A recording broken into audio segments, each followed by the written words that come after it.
with that. So this is live. This is live with Connie's real emails. I was talking to Jesse about this. I just figured this is the easiest way to show you. I could give you demo fake stuff, but yeah, let's do real. So I'm going to start by talking about sorting your email, how your email can look so you can get through it faster. We're going to talk about cleanup. We're going to talk about organizing, and we'll get a little bit into searches and some quick tips. So all that in 25 minutes. So there's the challenge. So I'm going to start with sorting. And and I should pre-frame this with the thought with this here, and that is the fact that these are Connie's opinions and suggestions based on 30 years of training, many years with clients and what they've encountered and what I've seen. So don't take anything personal. If I say something and you're like, oh, I don't know why she said that, just ignore it. You don't have to do anything I say, but hopefully there'll be something in here that you go, okay, I like that idea. So I am quite direct with what I'm going to say. So there's my little waiver. Do we need them to sign anything, Jesse? But I don't know. So you guys have all signed that. So to start with, in Outlook, this is one of my biggest pet peeves, is this view right here. I think this is a big waste of our space, because we have this tiny little area to look at our emails, look at what came in, find the email we're looking for. And we have this huge area for whatever is on top, whatever we're clicked on, to just preview that one thing. So preview is fine, but I don't need it to be assuming that I want to preview whatever the last thing that came in on my email was, or whatever the last thing I clicked on was. So I'm going to suggest right off the bat here that we minimize that preview area unless we really need it. And so minimizing it means we're taking this little line between preview and the email, and we're just dragging it out. And so that we have more room to see the actual, who is it from? Is there attachments? What's the subject? When did I get it? Size and other stuff. So we can even build more columns here if we want to. Now, if you're really brave, I don't find that everybody in my classes usually is this brave, but some of them are.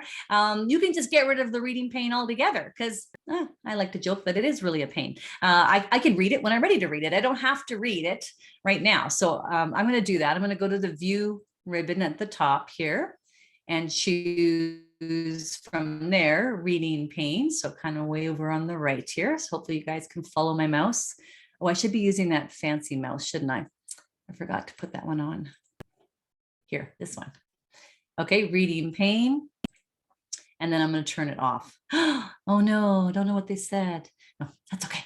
Right. So when we're looking at email management and how to work through our emails better, we should be looking at, okay, what are my priorities here, and quickly glance. Okay, this email that came in, there was one here from Jesse, but maybe I got rid of it already, Jesse. I'm very fast at my deleting and organizing, filing or doing whatever else it needs to do with my emails. But I left a bunch of stuff in here so I could show you some examples, right?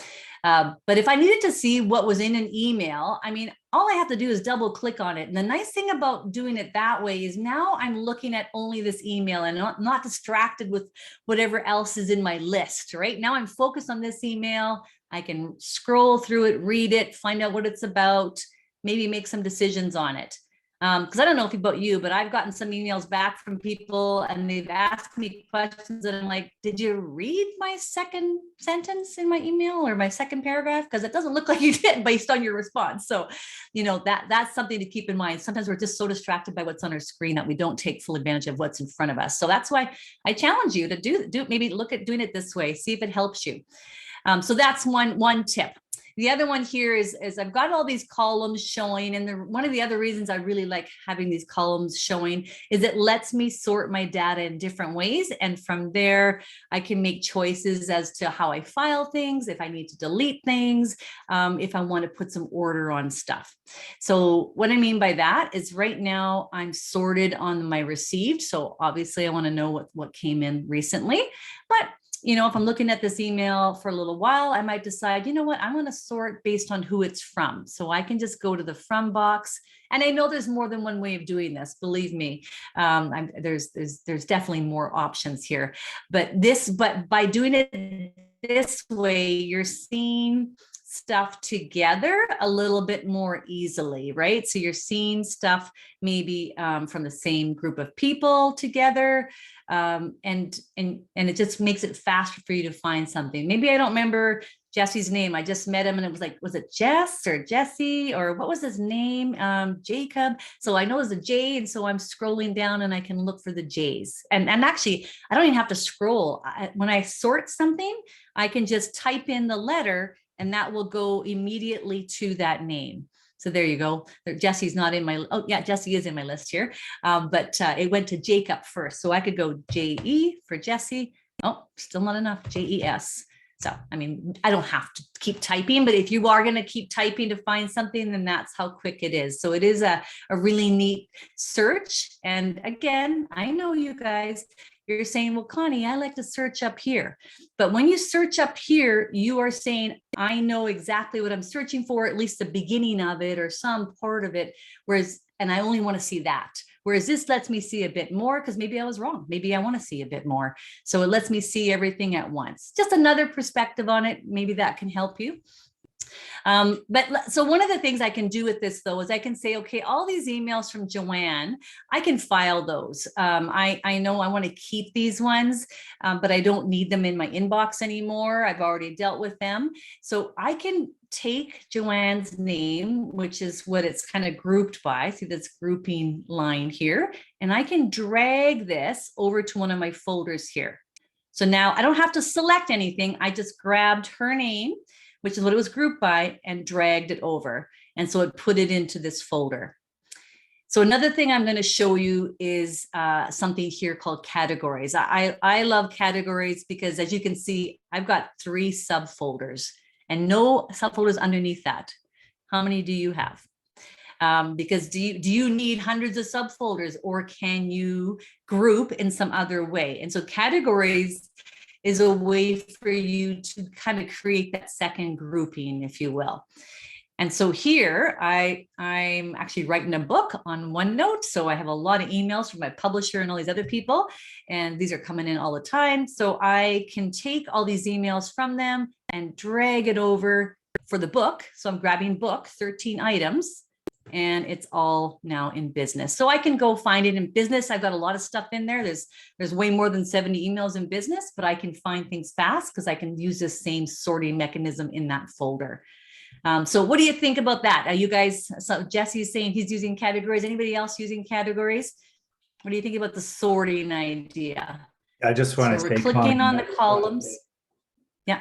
Yeah. So the categories for everyone on the call, in my inbox, every time an email comes in, I give it a category, and I am looking at groups. So I have, is this something administrative? Is it client facing? Is it marketing? Is it a vendor? And then if I'm going to spend time this afternoon, interacting with clients, the only category that I have expanded is my client emails. So I'm not distracted by, my bank sending me something, because that's not important right now. Yeah. Okay. Let's just elaborate on that for a tiny bit. So I'll get into how to make these in a second. So don't worry. We'll get into that in case some of you haven't done this. But just in terms of expanding. So if you have this view, like everything's kind of open for you to look at. And if you want to focus in on that one thing that Jesse's talking about in the view menu. So view is all about, what am I seeing on my screen? Let's get some control over how you view your information, because that can help you get a bit more control over those emails. So I'm going to go to view and expand collapse and say collapse all, and then customer requests. I'll just open that one up. And so that's kind of what Jesse's talking about, just looking at that one thing. And of course I can go back here and say expand all if I want to as well. But another thing that I should mention at this point before we get into the categorizing is that,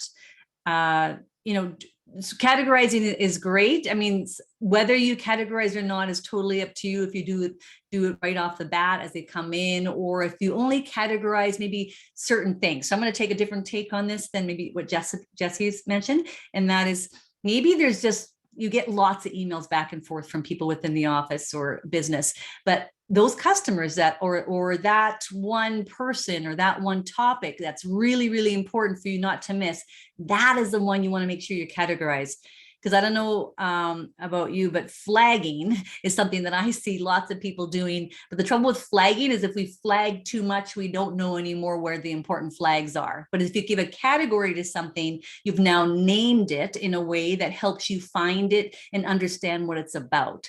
So rather than you, I'm not saying you can't flag, we'll talk about that after, but I think categories gives you a bit of definition around it and a bit of control around what you're doing with it too. And then after I'm done with all of these guys, I again would just drag them over to a folder and file them, or I can delete them. I mean, we shouldn't be against deleting. Deleting is okay. Okay, so let's get on with how to flag things, or sorry, categorize things. I'm going to expand everything again. So I purposely left a bunch that weren't categorized. There's a couple of reasons for that, so I have to be careful not to categorize the wrong ones, because I need some undone. Let's put it that way. So WCB. So let's say I want to put a category on this email because I want to keep it.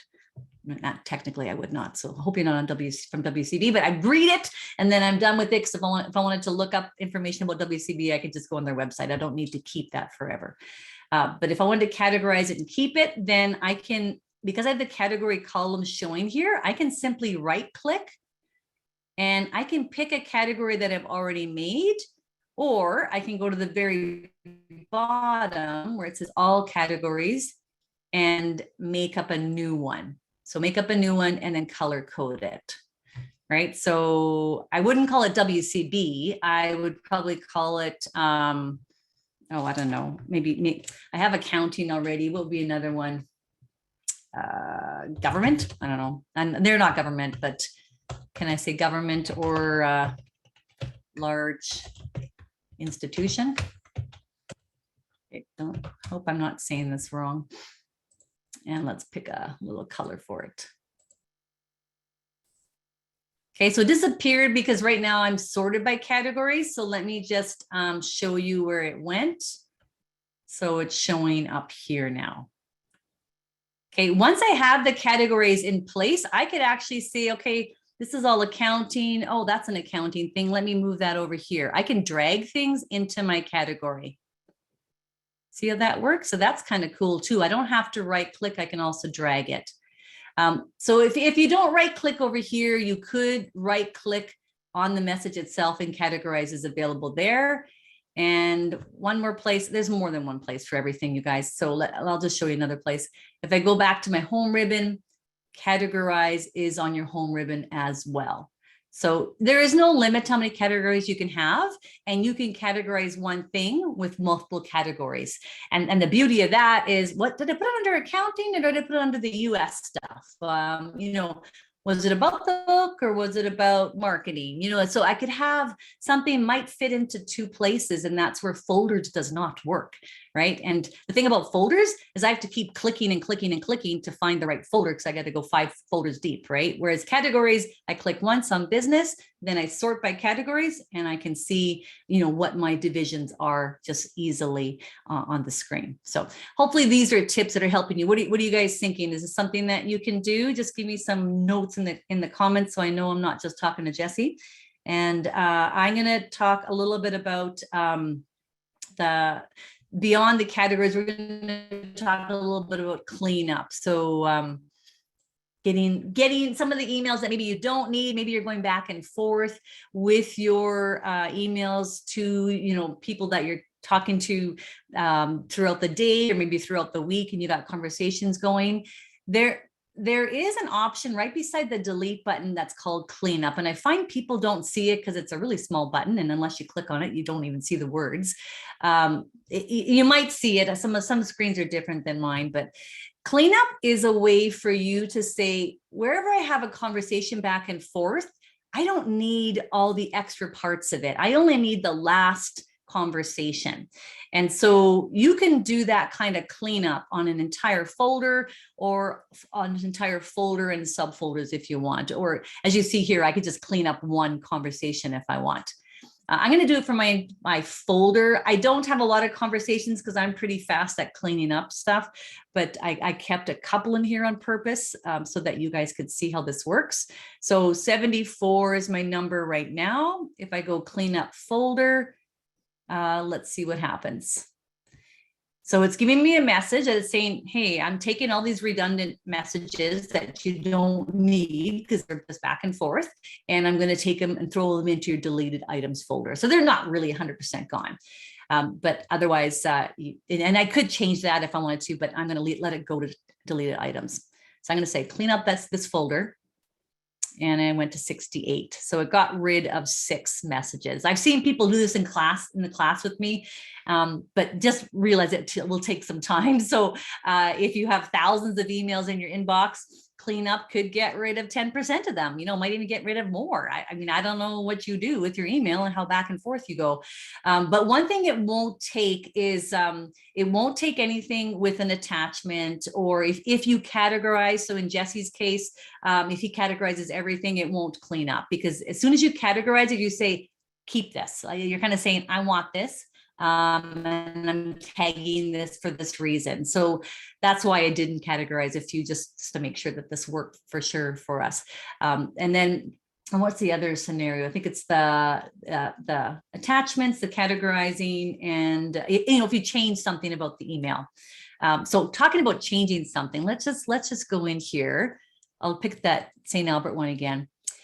Have you ever got an email from somebody and you went, why? And I'm not saying this is an example of this, but let's say you got an email from somebody and they're like, what is their subject line telling me about the email they sent me? Their subject line doesn't line up at all with what the email is about. If we went with pet peeves or Connie, that would be another one, right? It's just like, I have to have this email should tell me, the subject line should tell me what's in it. So I will go and change the subject line. It's my email now. You sent it to me. It's my property. I will change it. You can, and so I don't really care about your conversation going back and forth, whether on your end you're getting a different subject line or not. Sorry, I shouldn't be so mean to say that, but I want to organize my emails and find them faster. So I'm making sure my subject lines really speak to what's in the email.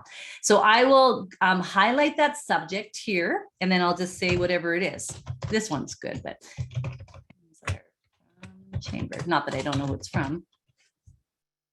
And once I just close this email, it'll ask me if I want to save this message, and I'll say, yep. And now I've just changed that subject line. So if I reply to them now, they're going to get the reply with my new subject line. Okay, so I kind of like that one as well for just keeping things in order for me, keeping it under control. But now, as far as control, we talked about cleanup. Let's talk a little bit about your deleted items. So how good are you at deleting your deleted items? So if you were to click there right now, Jesse's like, no. Are you saying no, don't do it? So I'm saying that my staff have given me a hard time, because I think that the deleted items is a storage container for the things that have been completed. And they're like, no. You are the pet peeve number 3. People that treat their garbage like storage. So if I was in a real class, I'd be showing you my garbage can right now, and I'd be saying, would you file in here? Like, do you keep this? Am I going to go, oh, there's the paper I wanted? No. I do use the shift delete to permanently delete garbage. Okay. Okay. Well, we're going to challenge you and everybody else to say, if you want to, here's the rhyme. If you want to keep it, don't delete it. If you're ready to let it go forever and ever, then let it go. Because otherwise, when you're searching for stuff, when you're looking at how much storage I know there's lots of storage nowadays and with mailboxes, but when you're searching and doing other things, it is slowing it down. I know you might think, oh, search is fast, but yeah, it was fast. It brought up 100 entries for you. So now have fun finding your email because you got a whole bunch of garbage in between all that. So we don't want to keep the garbage if we don't have to. So I'm going to challenge you guys to delete more often. I delete every time I look at my deleted items. I take a peek at it. I don't want any of that stuff because the first time I deleted, I really didn't want it. So at the end of the day, it's always empty, and throughout the day, it's always empty because I do not want to keep garbage. But that's a Connie opinion. Take it or leave it. We'll find out from Jesse next class whether he took it or not. But it's worth trying. If you have thousands and thousands and thousands of things in there, I had one client that had 70,000 emails in his deleted items, and I nearly had a heart attack. But to his defense, he said he never looked there. And I'm like, I'm surprised your IT company, your IT person wasn't hunting you down by now. But yeah. So he did delete it. He emptied that deleted items in that class. All right. Or at least by the end of the class, he says, I don't need it. I just didn't even realize to look there. So let's look there and let's get some control over that. Let's organize in a different way. So we talked about categories. You saw how that can work. I want to show you how the search can help you within categories. So I'm just going to go to just put my email in the regular received order here. And I'm going to go up to the search menu, and I'm not going to type anything, but I want you to notice that I now have a search toolbar. How many of you guys are using this search toolbar? Because one of the things on it is categorized, right? So if I go to categorize, and let's say I want to find, oh, I wonder what I put under test. Let's see what test brings up. Okay, nothing. I probably deleted it already. Categorized test has nothing. Let's change something else. So I'll go search. So we know there's customer requests. If I go search customer requests, it says current mailbox is what it's searching, which means it's looking in the Connie at Mission Computers mailbox. It's looking in my inbox and all of my subfolders. And so it's showing me all the customer requests that it found. So it's a lot longer than what was just in my inbox, right?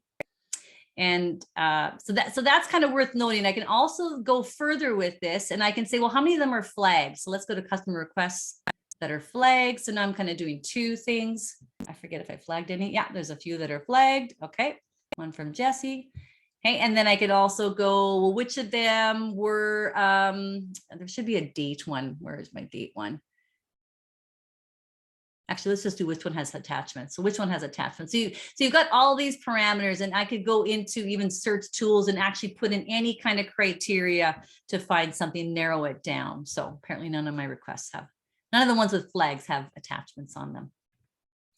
Okay, but use this toolbar because it lets you have a little bit more control over what I'm looking for. Hopefully you can find it faster because of that toolbar. So I'll close out of that search. Anybody using that toolbar already, the search toolbar? Because I know you know how to type in search. I'm not telling you how to do that. That should be a given. And you guys know how to Google, you know how to do this. So we don't need to talk about that all the time, Danielle. Okay, perfect. So another thing in terms of working with your inbox. How do we get the numbers down? So I talked a little bit about cleanup. I talked about categorizing and dragging things to your business folder. But really, what is in your inbox? So it's information you want to store because you need to reference it later. So then that I could say that, one of the scenarios is you categorize it. So you know what it's about in more detail, kind of your own category, and then you file it in one of your folders so that you can find it later. Don't keep it in your inbox. Inbox is not it wasn't called a keep box. I don't know what to do with box. It just landed in your box. It means it came in today or very recently. It should be the numbers should definitely be very low on the inbox. I'm finding people are kind of getting to that these days. Whereas probably 10 years ago, people were like in the thousands and thousands within their inbox, but you want to have a better handle on what's all in here. So one of the things I want to show you with that is that, you can actually take some of these emails, and if there's something that's not a reference, like, okay, I need to keep this because the question is, am I keeping it or deleting it? So that's your first question. And delete is real delete, not fake delete, which is I'm just going to delete and then leave it in my deleted items. That's fake delete. So real delete. And then if I've decided to keep it, am I referencing it later? So let's put a better label on it, categorize it and file it. Or am I going to take some action on it? If you need some action on it, then you have to have a way of knowing there's action on it. So how many of you guys are flaggers?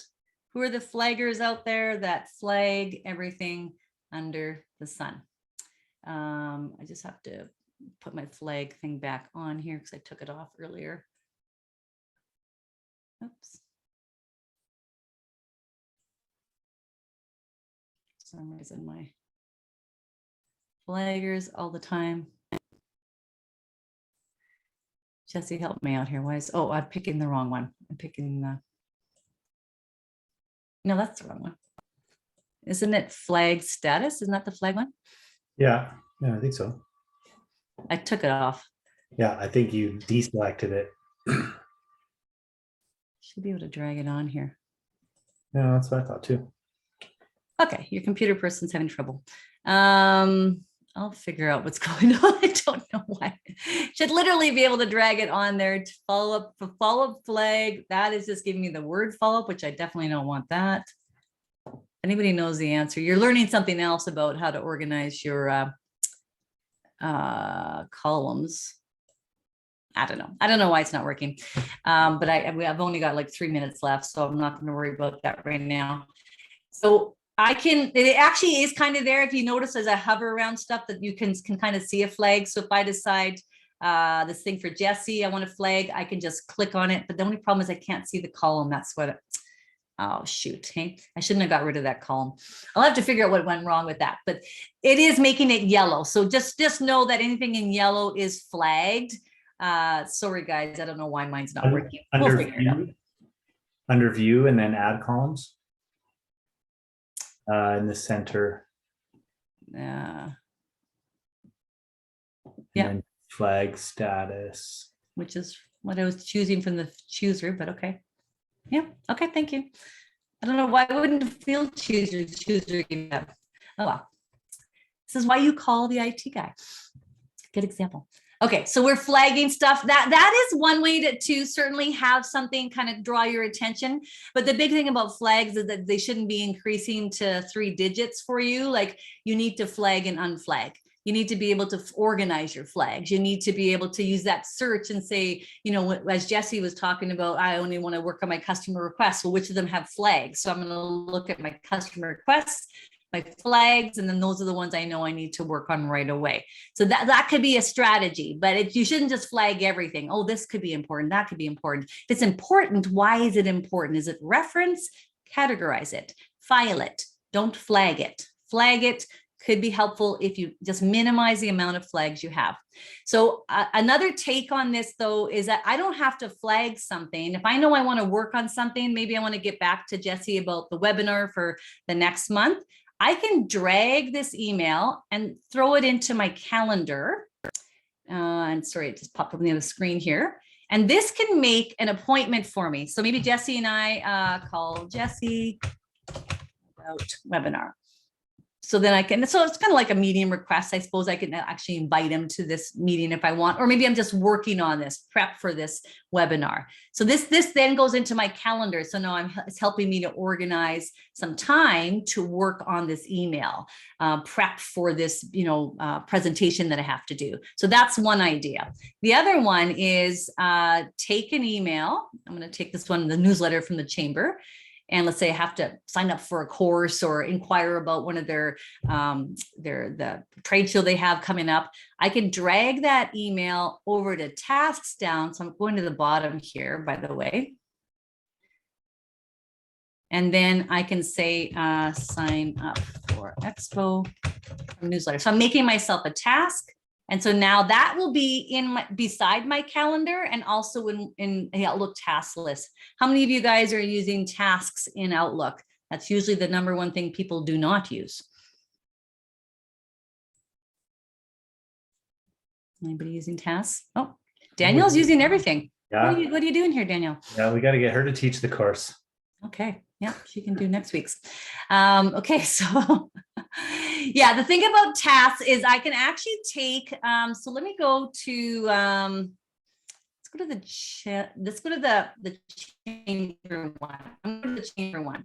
So let's say all of these emails from the chamber, Shelley sent me all this stuff. I need to really review it and then prepare for my next meeting because I'm on the board with them. So I can grab all of these emails, drag them to tasks, and make one task that has all the emails inside.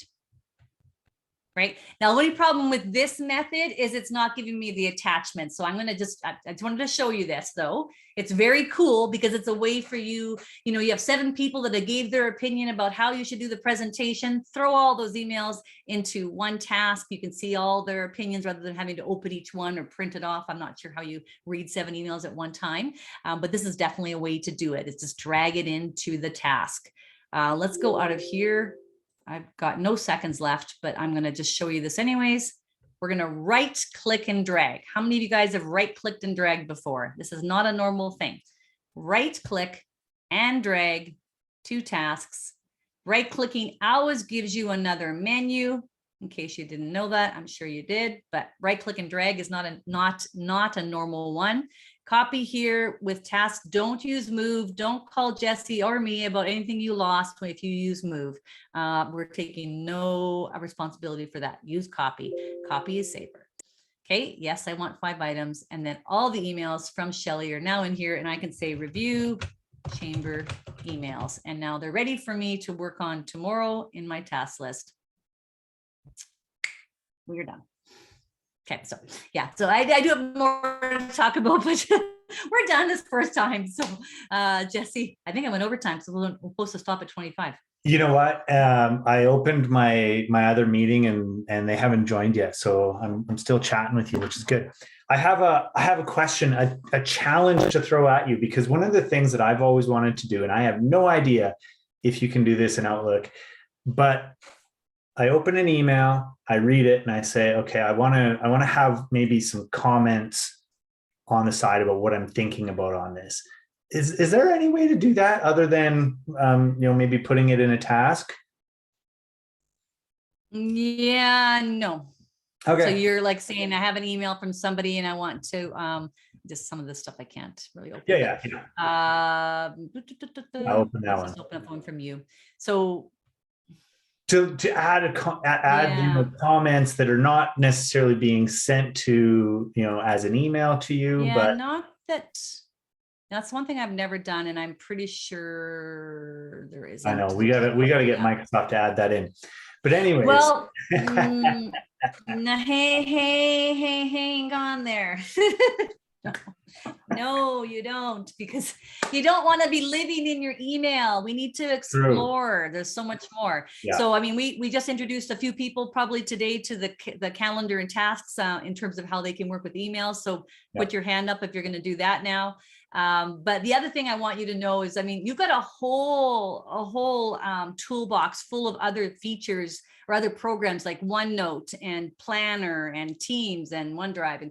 But OneNote is the big one, I would say, is your biggest key to success in terms of controlling your inbox. You give up your inbox way more, and you get way more control over it if you start using OneNote, and in a way that works with everybody in the office. So. Yes. We'll talk about OneNote next, but yeah. I was going to say, I think that's our next one, right? I have no idea. I just said that. Yes. Why you should use OneNote more and email less on April 21st. Okay, I transitioned without even knowing it. Beautiful. All right. Does anybody on the call have any questions that they would like to ask Connie and I while we're all here together?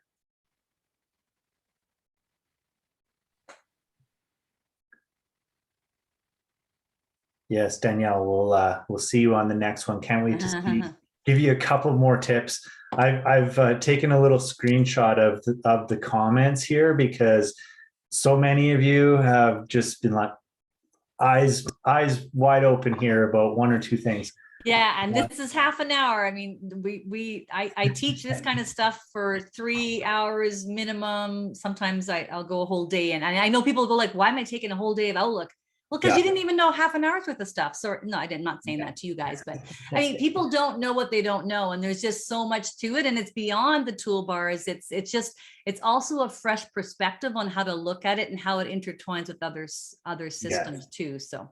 And that's a perfect segue as well, is that Connie has a business called Mission Computers, where she has live training, she has remote training, she has online video training, specifically to dig deep on all of these things. And part of the reason that she's here is because we have a great relationship with her and we help each other out. But of course, it's also for her to expand her exposure to you and your business. And so if you think that you or the people on your team would benefit from a more in-depth training session on Microsoft Outlook, you can call Connie and look at this live animation. There you go. Not very classy, but I was just like, I don't have my name on a slide right now, and I don't have the time to but that'll work. Yeah. Awesome. Or contact Jesse. He knows who I am. So yeah, exactly. Anyway. But yeah, so we'll see you guys in the next one. Yes, I want to thank you so much for taking the time and coming and helping us with this. To everybody that's on the call, I am going to take this recording and share it out through our newsletter, so we'll get it out there as well. But if you have any questions, please reach out to us and we will do all that we can to help. You all bet. right. Have a great day. Thanks, guys. Have a good one.